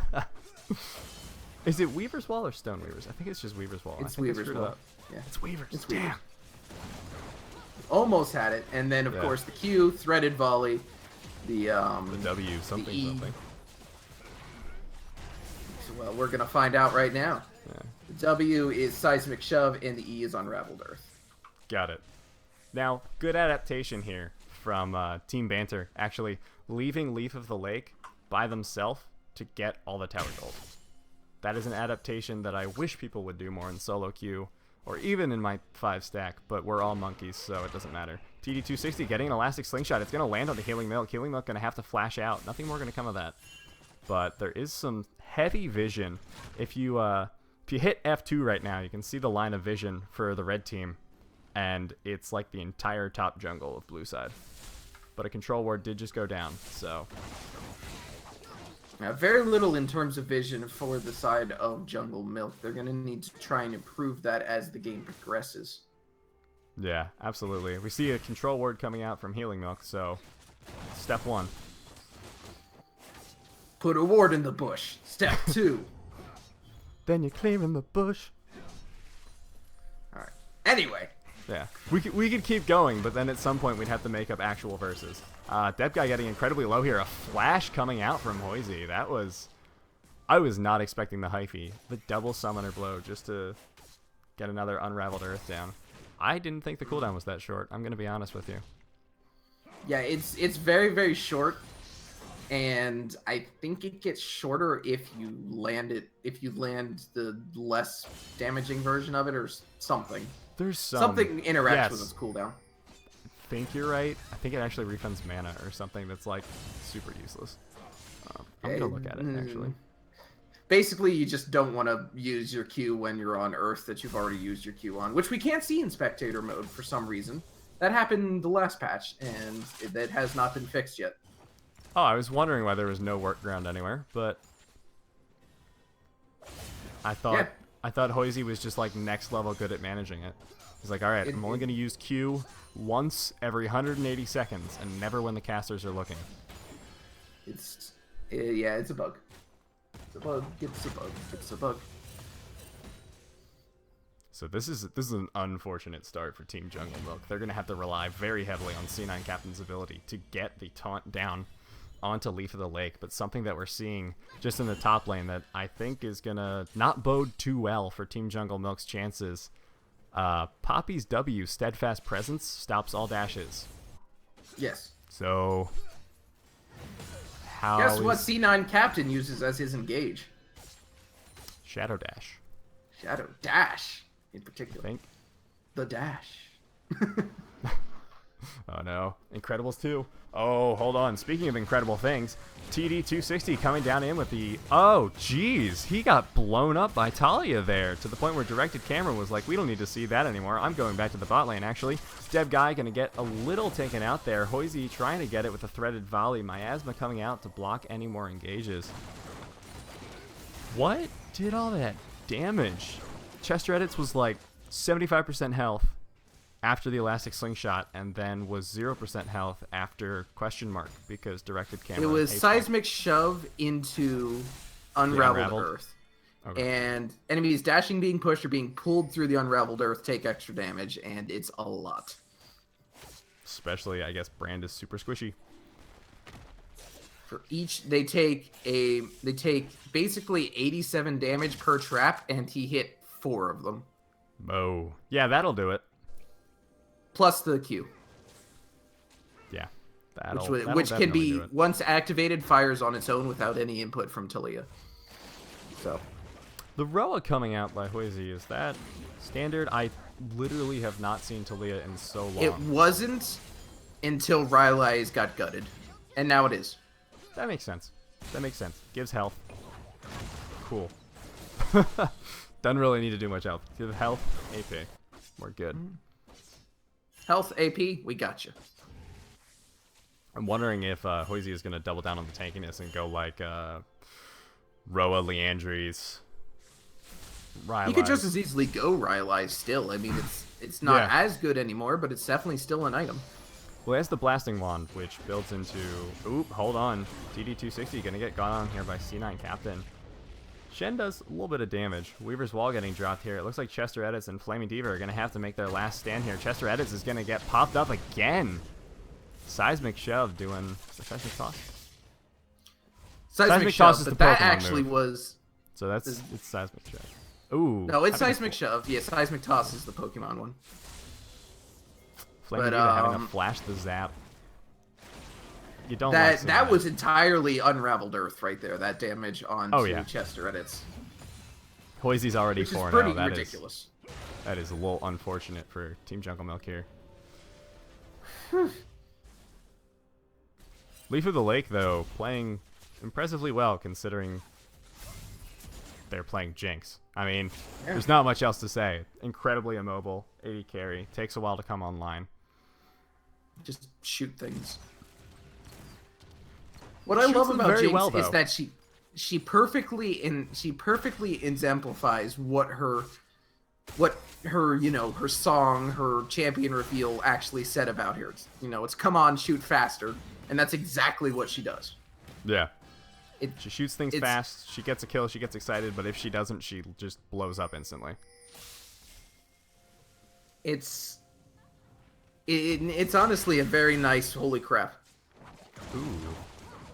The Deb guy actually landed a stun. Yeah, I was kind of hoping for like a fancy flash stun, but there would have been literally no reason to do it there, so I would have had to call him out for it while secretly respecting him.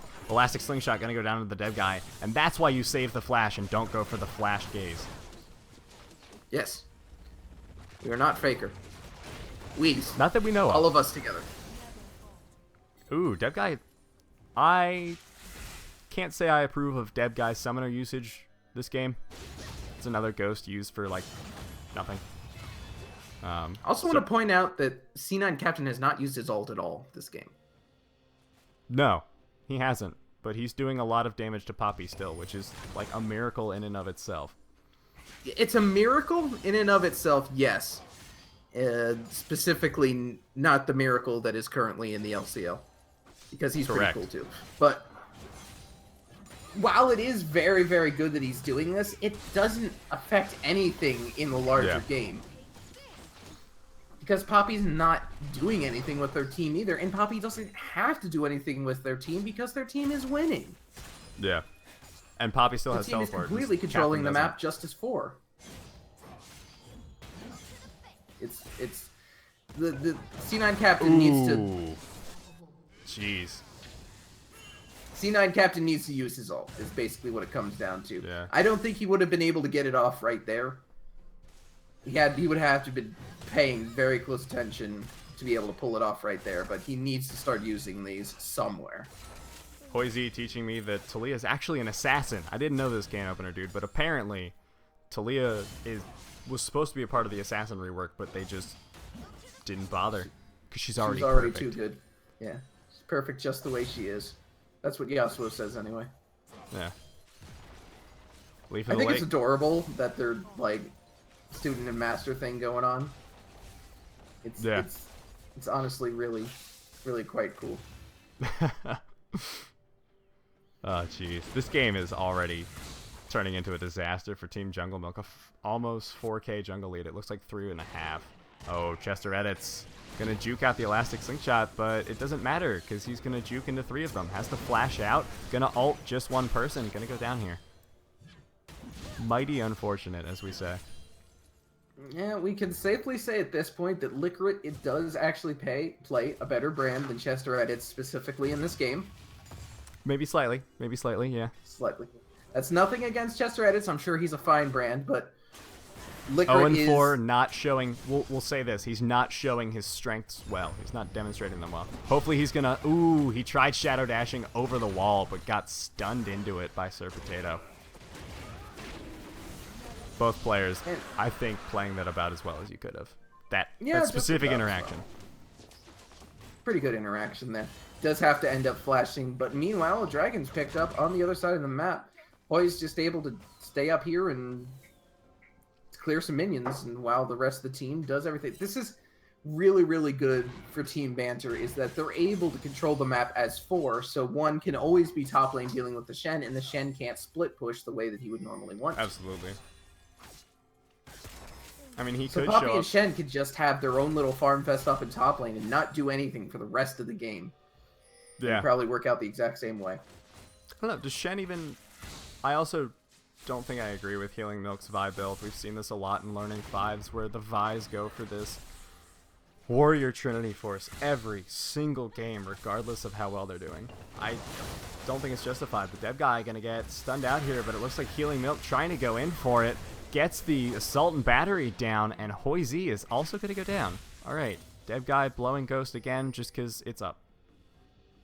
But it worked. Yeah, So Hoizy does give over the first kill. First death on his team's side, so no longer a perfect game for Team Banter. it's time for the comeback. Oh! Good Shadow Dash timing by C9 Captain. Keeper's Hammer coming out from... Was that 2 Keeper's Hammers? No. I'm seeing things. Okay, TD260 tanking the tower a little bit there. C9 Captain getting incredibly low here. Possibly going down? Nope. Healing Milk is threat enough. I swear I saw Poppy ult come out twice. I think what actually happened though, it was TD260's Let's Bounce combined with Sir Potato's Q. Whose name I That don't know. sounds closer to Mike, would it be? It sounds about like what happened. C9 Captain just TPing up because he doesn't need teleport. He's Shen. Oh. Okay. Defensive miasma, making sure that the dead guy's turret cannot attack him. Or cannot dash to him, rather. All jokes aside, it was probably a misclick. Yeah. I hope. One can hope. Sir Potato getting engaged on by C9 Captain here. Healing Milk wasn't quite ready, I don't think. But Sir Potato also got the dash ability. I don't know the name of it. Poppy's E. Poppy's E, I don't know either. Heroic Yeah. charge, we'll call it that. Heroic Charge. Got it. Mid lane tower going to go down here. It's not the first tower of the game, though, I don't think. Nope. Bot lane was. Yep. At like... Very little towers in this game right now, though. Yeah, surprisingly, honestly. Looks like Zizrat's going to come out for C9 Captain. Not as strong now, but if you're going to be split pushing, might as well go all in with it, and that's what the Zizrats will accomplish. I'm expecting we're going to see some pretty explosive team fights coming out here pretty soon. I would hope so. Simply because this was about the time when team fights started to happen. Ooh, Hoizy getting caught out here a little bit by the dev guy. Dev gonna back off smartly because TD260 was on the backlines with a elastic slingshot ready to go.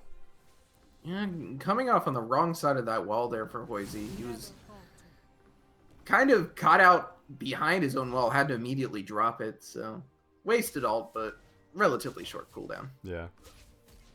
I'm still not a fan of the full squish buy build. I'm with you. Because it every time turns into a tank build, eventually. Right. So, Right. that's fine. But, where is your tank line right now? Shen hasn't been top lane. participating in any of these fights. There haven't been like huge team fights. It's basically been Flaming Diva and Chester getting 4-manned constantly. Like, those have been the extent of the fights.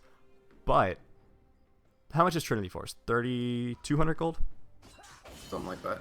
You're delaying all of your tank stats for 3,200 gold. And I don't know if it's worth it unless you have like a huge lead or your team has a huge lead.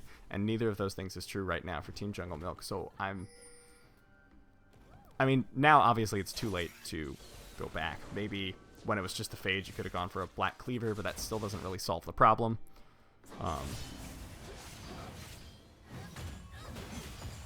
Yeah, I really agree with you there. I think the Warrior's fine. You don't have to go Cinder Right. Hulk on Vi. You can get your Warrior. But I really do feel that maybe... It doesn't even have to be a full tank item. You could get Dead Man's Plate. That's pretty offensive. Yeah.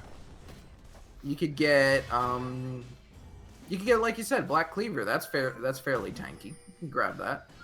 Compared to the Trinity Force, at least, yeah.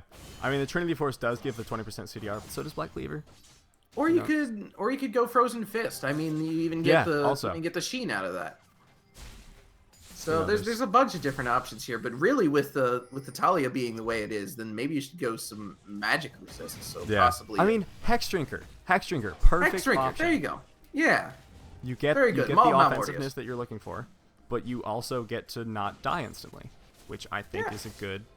Oh, Chester Red and Flaming Diva getting hit here by the Weaver's Wall. Hoizy's probably just going to solo kill both of them. Doesn't look like quite yet. Hoizy's going to go down to the Blaze passive, but C9 Captain's in here against Leaf of the Lake. Leaf of the Lake not going to be able to do anything because C9 Captain is stopping the auto attacks. The Dev Guy whiffing the ultimate just barely, and the Dev Guy's alone here in a 1v3.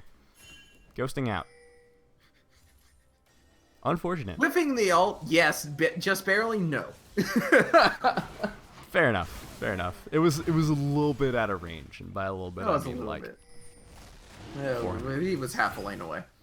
It was a panic try to save the teammate ult, and I respect that. At least C9 Captain got to use his ultimate. Yeah, there you go. Ooh. Whoa! Nice steal there by Healing Milk. Jesus. Okay, so many things happened, and I fixated on the elastic slingshot being interrupted by the Vault Breaker because I have literally never seen that. That's pretty sexy, I gotta say. Yeah, that was style. It was just right like there. they both stopped and they're just like, oh, okay, we'll just stand here. Yeah. And Healing Milk was like, well, I mean, while I'm here, I might as well hit Smite, and got it. I almost feel like that's exactly what happened, is that they both didn't expect that to happen, and it's just Healing Milk recovered from the surprise flicker and got the Smite off. Yeah, Milk was like, oh, all right, cool. Another thing about the build, though, because I seem to be fixated on this, but I've seen it in literally every Vi game that we've had in Learning 5s. Ooh, Chester Reddit's almost going to go down. Getting pretty close. But you're running Courage of the Colossus. It scales off health. Yeah. You have none in your build thus far. At 27 minutes in the game, your only source of health is Phage, which gives you 200. Gesundheit! Build your Gesundheit! For anyone that doesn't know, Gesundheit means health in German. Just straight up health, not be may you be healthy or anything like that. Just the more I learn about German, the more interesting it is as a language. Yeah, it's one of those types of things. Yeah. Sir Potato fighting the Zezrat's portal while C9 Captain thinks that he's people.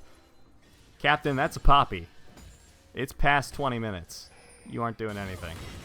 Ooh, melee Keeper's Verdict. Ooh, the flash Let's Bounce from TD260. It looks like C9 Captain's likely going to go down here. Healing Milk is on the backside, but isn't going to be able to get into the fight. C9 Captain does go down to TD260.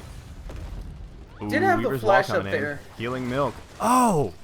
Nice. Great seismic shove. Yes. I got it. I was going to say seismic toss, but I was like, no. Not the Pokemon. Got it. I swear to God, if you had said rat-a-tat-tat, I would have. Healing Milk is going to get blown up there by the seismic toss. Shove. Damn. Shove. I'm going to shove you off a cliff. Getting knocked off by the rat-a-tat-tat there. Tier 2 tower goes down on the side of Team Jungle Milk. Ooh, a 3-man ult from the Dev Guy. And still no one dies. No, but the 3-man ult was good. It was. That's what he was missing all the other ults for. He was calculating precisely the range. He was like, all right. Yeah. This is going to come like in handy. It's when Hai talked about how he fakes Baron and Dragon takes so that he can test how long it takes a champion team to respond. The Dev Guy's doing the same thing here. He's got that same analytical brain going as Hai, and he's calculating just where he needs to be to hit those ultimates. And yeah, you don't get to his level of Annie play last series without some serious calculations going down. Yeah. You heard it here, folks. Best shot caller in NA, and the Dev Guy, equal level. Absolutely. We're just making all of these Learning 5 players equal to different pros, and I'm fine with that. Well, if we're gonna go that, then I would definitely say that Hoiz here is pulling what I would call a Huhi, specifically an Aurelion Soul Huhi, where it's just like, what the hell is happening? And then, okay, we'll just go with it. All right, that's fine. Seems to be working. Okay, things are going well. Let's do it. I don't know what Healing Milk is building. I'm assuming a Guardian Angel, but I want to assume I'm wrong because I don't agree with that pickup. Healing Milk is just making us very upset right now, isn't he? I'm a little upsetty. I need some spaghetti. As Hoyes is gonna go down here, the Blaze passive procs and gets onto 3 people. Lord of the Lake getting incredibly low. C9 Captain in the back line with 2 people. Good lord. Leaf of the Lake going down here. Potato gonna take out the Dev guy almost. Dev guy ghosting out, still alive. Chester Edit's gonna get pretty low here. Stays alive by getting the stun with the Seer. And that is the riskiest Baron I've seen. If they're going for it. They're not. Okay, we're good. We're good. That's the risk. It's so risky, in fact, that they didn't even go for it. Yeah, it's the Quantum Baron. You don't know if they're actually going to take the risk until you observe it or something. I'm terrible at physics. It's okay. Physics is terrible at YouTube. There we go. Quantum mechanics. I think they should have gone on harder on TD260 right there, because C9 was tanking, or C9 Captain was tanking the tower anyways. Shadow dash TD260, pop the GA, and then don't do anything because he still has passive up. But hey, you pop the GA. Can I just point out that every time I hear Cassiopeia going back, I feel like there's a snake about to crawl up my leg, and I start unintentionally trying to grab something to stab it with. Because that is such a realistic snake sound. Yeah, similarly, when I hear Camille backing, I immediately react to the feeling of losing elo. Like, oh god, it's on me. Oh, no, it's fine. It's fine, I just heard one backing. Spectate. Chester Edit's gonna get pretty low here. Ooh, looks like a Weaver's Wall coming out, but Flaming Diva, Hoyes wasn't expecting that. Hoyes might be going down here, but Flaming Diva is getting a little too far on the front line, and is gonna go down. Getting a little high there with the casting. That was such a heartbreaking death that it actually pulled the puberty right out. It put me in Michael Jackson mode for a minute there. Yeah. Leaf of the Lake is getting low, and he is gonna get a triple kill.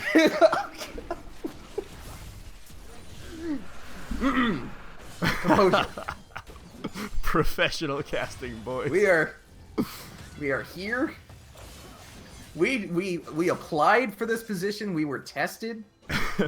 And somehow we made it. Handpicked by a man named Blaster for this position.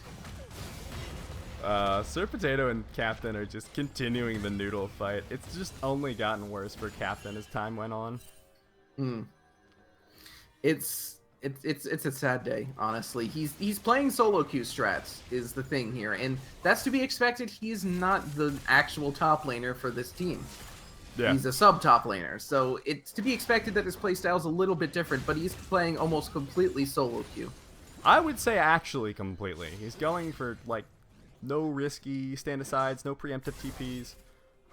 Not putting the blame on him, you know, a lot of these skills are things that you can only really develop either by just being higher elo or being in a competitive setting and having a coach, which Captain has had for, I think, an hour and a half now. Yeah, a couple hours. Thereabout. Yeah, so, you know, Jungle Milkman, step up the coaching. This hour and a half player of yours. Come on. Come on. In that time, High would have gotten his team to Worlds. Yeah, absolutely.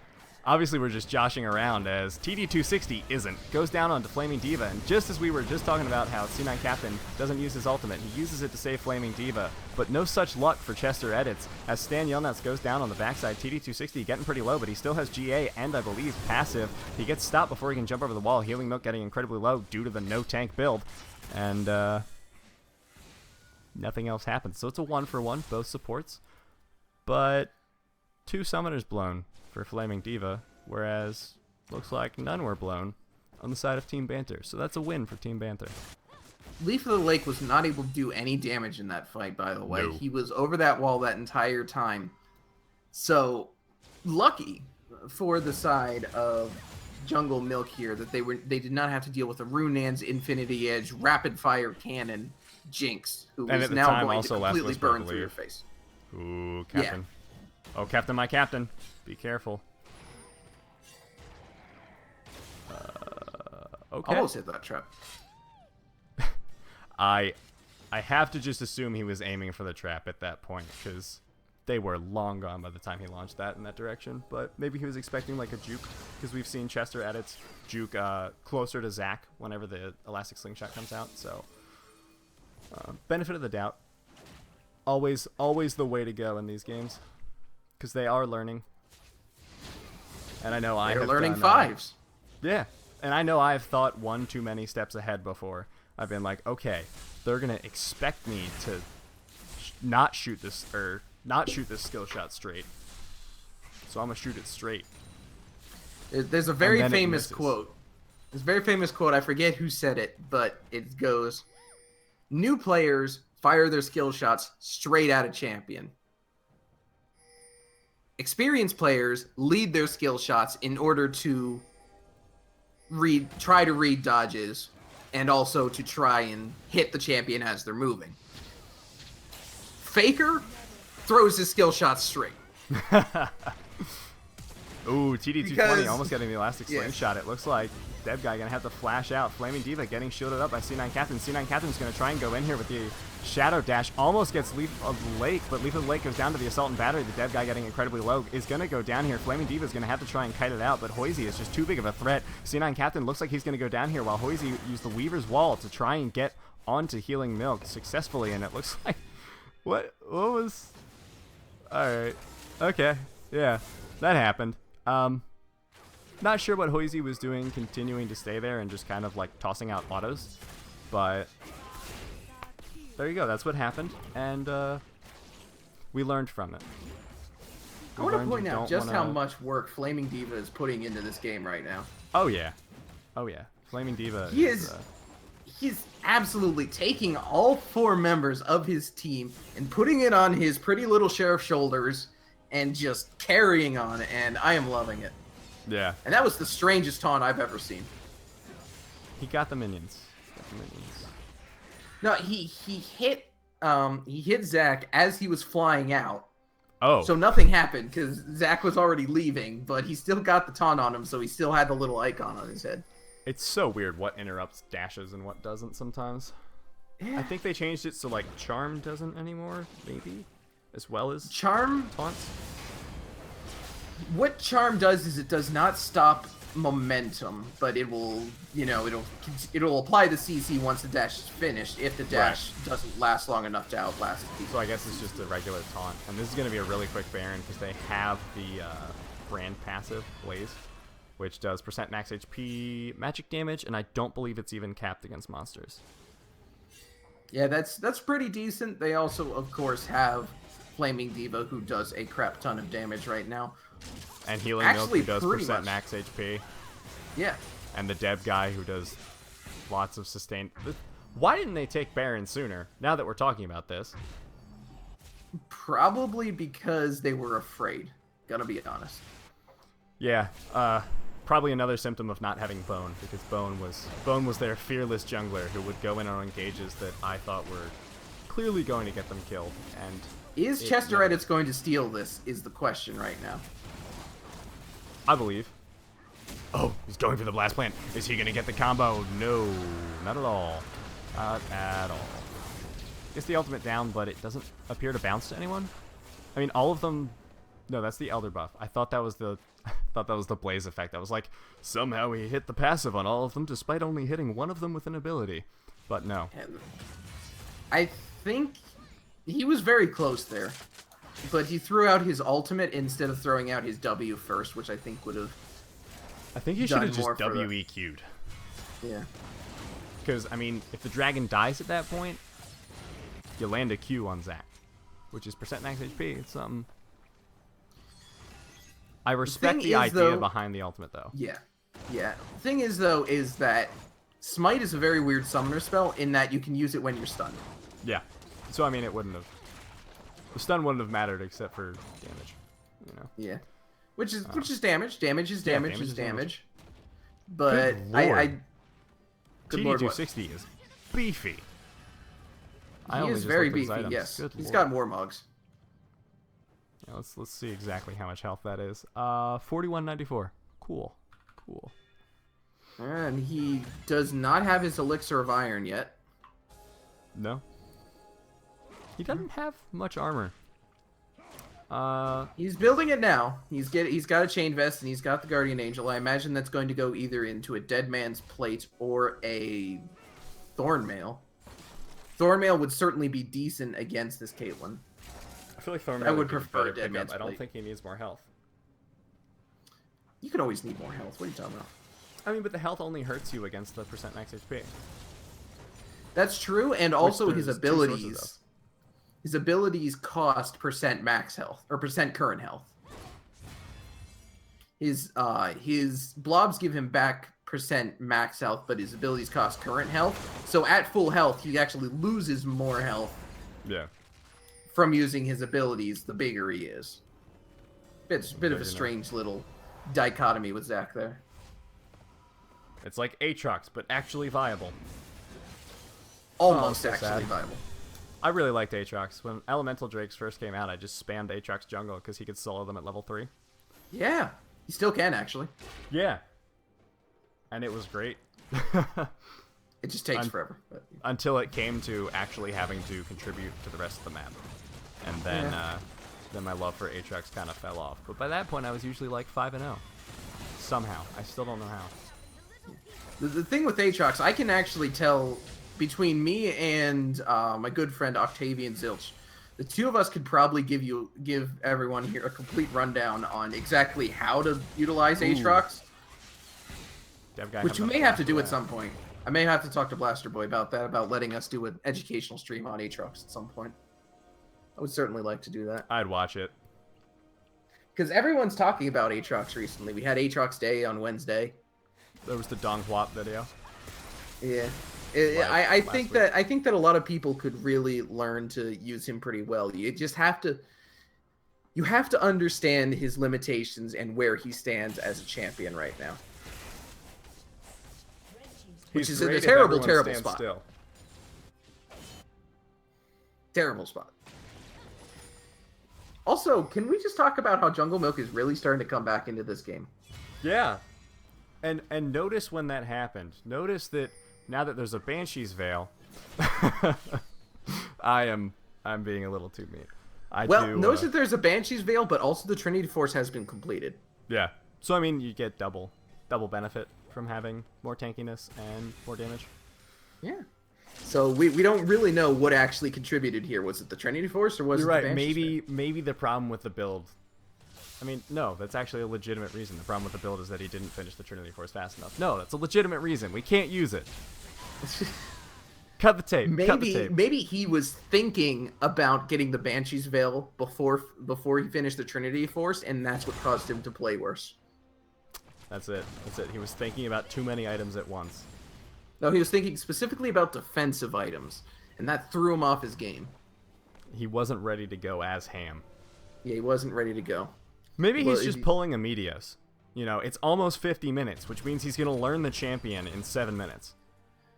I'm gonna actually side on the fact that maybe the Deb guy is the one pulling a Meteos here. Possible. Also possible. Those, maybe they're all Meteos. Were not. They were suboptimal. You know, this is kind of interesting because we look at the lane that played out in bot lane, and Chester Edits and Flaming Diva did okay, but weren't particularly winning their lane despite the matchup. So I'm wondering if that doesn't make Flaming Diva sneaky, and therefore that would make Healing Milk Meteos. And then the Deb guy doesn't match up with Jensen though, so I imagine that this is when Jensen first came over and their jungler was Meteos and they weren't synergizing well. So this is like post-high retirement, pre-high return in reverse sweep to Worlds Cloud9 right here. There we go. We've properly contextualized it. But is C9 Captain balls or impact? I'll answer that right now. Balls. He's balls. He's certainly got some balls, but yeah, but this is C9 balls. This is not fly balls because fly balls is actually doing fairly well for himself. Yeah, not having quite the impact we'd like to see. That was terrible. Yeah. Poisey getting blue. We're actually seeing mid laners get blue. I like this adaptation from both teams. Yeah, this is definitely something that I think will start coming into the meta more and more as the season goes on, because blue buff, you know, the recent change that came out in Season 1 about it being able to give you mana. Yeah, Mana that was regen. a strong change. It was a strong change, and it also gave you some cooldown reduction. And ever since then, I've started to wonder about when teams were going to start utilizing that on their mid laners, and it's nice to see in these Learning 5 games that they're starting to pick up on that change and use it to their advantage. Yeah. Only Our players 7 here at years Learning later. 5s are a little ahead of the curve, Yeah. so Now, we'll see only this picked 7 up in years. pro play in a few weeks. Yeah. They'll figure it out. You know, Yeah. they're smart kids Good in the times. pros. You know. Smart kids, all 2 of them. Dead Man's Plate They're coming all out just 2 people. for Healing Milk. Not a fan. Also, they got Baron. I forgot to mention it, but, you know, like we said, Cassiopeia, Brand, Caitlyn, Vi. I mean, they already had gotten 2 Barons before this, so Yeah, I mean, at this point, it's kind of expected. They're doing very well, though. I yeah. have Their to say, vision they're has doing very improved well also. for If you themselves. take a look, if you hit F1 to see blue vision, they have the entire south jungle of the red team warded up. Yeah, that entire top right quadrant is just all blue. TD260 got tagged by the passive, but it looks like Chester Edits is going to miss the Seer. Dev Guy trying to go in on Leaf of the Lake. Leaf of the Lake is pretty healthy, though, but C9 Captain's trying to do the same. Sir Potato is probably going to go down here. It looks like he is. C9 Captain just staying on Leaf of the Lake, but just does not have enough damage to take out that Jinx. Chester Edits and Flaming Diva are the only 2 really here. It looks like Healing Milk is going to try and do some damage, but jeez. Leaf of the Lake's crits are incredible this game. Not that This not that was a they're stealing problem crits, here. but lots of damage. Healing Milk wasn't really in this team fight, and this is just a chase down here, and this Yeah. is going to end fairly quickly. Plastic Slingshot going down, Super Mega Death Rocket, get excited, yada yada yada, push, possibly win. But I want to highlight here is that specifically when Healing Milk came in, Flaming Diva and Chester Edits were still alive. Or not Flame. Was it Flaming? Yeah, Flaming Diva and someone else were still alive. I believe it was Chester Edits. Yeah, because healing. But anyways, 2 people were still alive, and Healing Milk came back in. He should have immediately queued into the enemy team to allow Flaming Diva to continue to kite back. Instead, he wanted to save his own life, which I can understand. It but at happens. that point, don't go in. Right, Don't go into but the fight in the first place. Like, don't reveal yourself. Stay in their jungle. You right. cleared the vision. I can understand the self-preservation, but he really should have allowed Flaming Diva to kite backwards farther, because even Yeah. if Flaming Diva was not able to live, he would have been able to put out significant more damage and possibly pick up another kill, because he is very, very strong. This is 6-item Caitlyn is one of the most dangerous in the game. Yeah. He also had Assault and Battery up. So he could have Vault Breakered into like 1 or 2 and then Assault and Batteried Leaf of the Lake, which means there's a lot of damage not going down onto Flaming Diva, if only for a little bit. And Flaming Diva has Warlords and Bloodthirster. So plenty of lifesteal.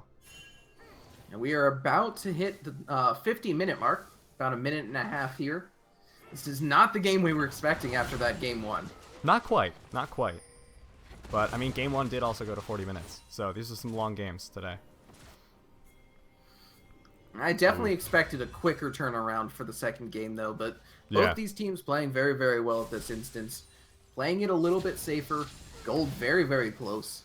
Though not that it really matters anymore with everyone approaching and getting 6 items here. Yeah. What do you think of the Dead Man's Plate 4th item pickup? I don't think I'm a fan, but On Vi? yeah. Well, Like I mean, this there's late. worse choices. True. Just And thought movement maybe- speed is never a bad. But Never going to be a bad choice to pick up some more movement speed. And wouldn't Randuin's No, have it's been armor. better, though? Because you get the slow. So it's sort of like having extra move speed. Sort of. Not quite. But you get the slow active, and Jinx no longer, like, 2-shots you with crits. I definitely do think that the Randuin's would have been better. However, Randuin's has been underutilized for quite a bit. So I can understand why they're not picking it up. Oh, Zezrats from Sir Potato as well. So we have 2 Zezrats in this game. One thing I want to highlight is that the ZZ Rots are no longer the kind of set and forget item. You want Yeah. to stay actively pushing with it because they don't push as far, but they are much, much stronger. Ooh, Flaming Diva having set up a preemptive line of Yordle Snapchaps here. Or Cupcakes. Yeah, I never really understood why they're called Yordle Snaptraps. That just seems overtly racist for someone that's from Piltover. Gonna catch them little Yordles. I'm gonna get all the furry little bastards. Maybe the people from Piltover like eat Yordles, and the Riot lore team just doesn't want to shed light on this atrocity. C9 Captain pushing the top lane. Sir Potato is gonna TP up. I don't think this is the right move because C9 Captain can just ult out. Yeah, this is now basically secured the 4v4 for jungle Milk here, and Shen can now just do what he wants. Yeah, Shen's taking red buff, which, I mean, neither team is fighting, so I guess that's the right play. Ooh, it looks like there's a flank coming down by Team Banter. Ooh, Dev Guy getting incredibly low there because of Hoisey. Hoisey pops Ghost. Dev Guy is going to flash out into Hoisey, and it looks like on the backline, Chester Edits is going to get pretty low. Healing Milk's trying to take down Leaf of the Lake, but Leaf of the Lake has so much lifesteal and damage that he's not going to go down. Flaming Diva is going to get caught here on the backline as someone else goes down. I didn't catch quite who, but C9 Captain's going to go down as well. Leaf of the Lake kiting out brilliantly this entire fight. No, don't go for the Elder. Don't, just push. Push. All right, they figured it out. Excellent. Man, you should be a coach. You got this all under control here. I don't know. I feel that would... C9 Captain just walked down. He didn't ult. He didn't teleport. He just walked down. He came in at the right angle, though, so that's to be expected. But really what it came down to is that the Deb guy and Healing Milk got just completely and totally surprised by Hoy's damage coming into that bush, and it just ended the fight right there. There's nothing they could do when they had those two members that low. A little bit unfortunate there. You know, TD260 having an incredible game, though, on this Zac. 9-0 I know, and 15. Yeah, very, very strong showing. I wouldn't be surprised if that isn't an S. Yeah, Leaf of the Lake also having an incredibly strong showing. The entire team for Team Banter actually had a pretty good showing. Sir Potato didn't really do much, but stopped the Shen split push, so what else do you need to do, honestly? He played Poppy. Yeah, he played Poppy. Yeah, that is the contribution of a top laner in the meta. You know, play Poppy or play Camille. Bam. I really, really do like the play of Leaf of the Lake here. He played very, very, very strongly in this game, and this was, of course, a substitute coming in. Last minute sub, didn't really have much time to prepare, but came in and just utterly wrecked people. So if I was Team Banter, I would totally look at signing this guy as more of an active player, because holy crap is he good. Yeah, or at least having him to tap more often if this no ADC thing becomes a pattern. But, you know, unfortunate game for Team Jungle Milk. It's going to be 2-0 for Team Banter. That'll be it for us tonight for the most part. Going to do a few shout outs before we go. Tomorrow is the second NA show match. The EU show match for this week was unfortunately canceled because one of the teams couldn't make it. But tomorrow at 9 p.m. we'll have the second NA show match between, I believe, Team Infamous and Animal Party? Or Farm? I don't know which one it is. I don't remember. I think it's Animal Farm, right? Animal Farm regular. Yes. Animal Farm Vanilla. Not 2.0. It's not the sequel. It's the original. It's the original. All original Animal Farm. Feel free to tune in for that. That's going to be great. But in the meantime, if you want to follow us either on the Twitch channel, which you can just hit the follow button, or we have a Discord, we have a Twitter, both in the description of the channel. So that's going to wrap up the night. I'm Nibiria. I'm joined by Can Opener Dude. And from both of us, have a great night. See y'all later.